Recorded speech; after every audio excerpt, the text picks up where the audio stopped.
I'd like to start with my own word of prayer. Lord, I ask for your mercy on me as I deliver my message, and that ears would be open to the truth of your love, which is the only place we ultimately find significance and acceptance. Amen. Amen. So since the Pride in the Park event 10 days ago, I've been struggling to comprehend how our civic leaders just allowed a drag performance in our city park. I assume we agree people with alternative perspectives from our own should be allowed events in the park. However, this portion of the event did not appear to have been approved by the Parks and Recreation Director. His email response to me states, quote, "We approved concert music, food, craft, and informational booths," end quote. North Idaho Pride Alliance's website for the event started by saying, "Pride in the Park is a free, family-friendly community event. The drag dance party was advertised as starting at 1:45 p.m. I don't know what the disconnect is, but the promotional flyer, for which was posted far and wide about town, certainly advertised a drag dance party, not concert and music. I know citizens, including myself, brought this forward through public comments and emails before the event, with the hope of this aspect of the event being removed. But to my knowledge, nothing was done.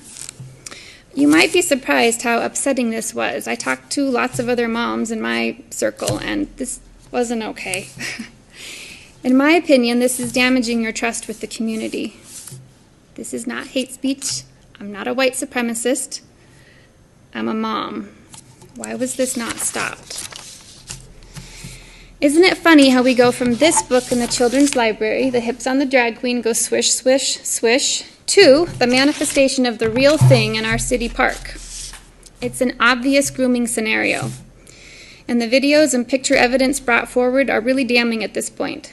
How unmoored from common sense are we going to veer? If this kind of conduct doesn't come to a screeching halt, it will be more aggressive next year.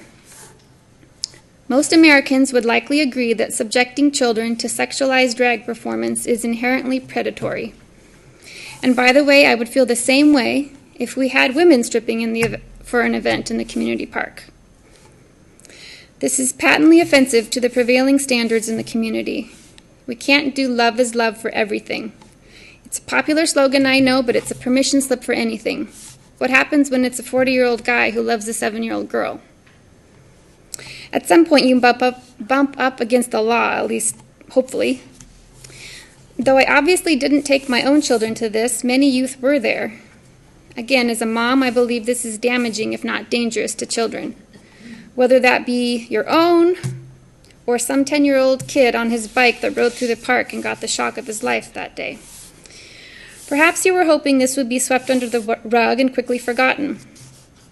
But I would respectfully submit to you, Mayor and Council, that a public apology and a commitment to not happening again would go a long way in restoring this breach of confidence with the parents and concerned citizens in Coeur d'Alene.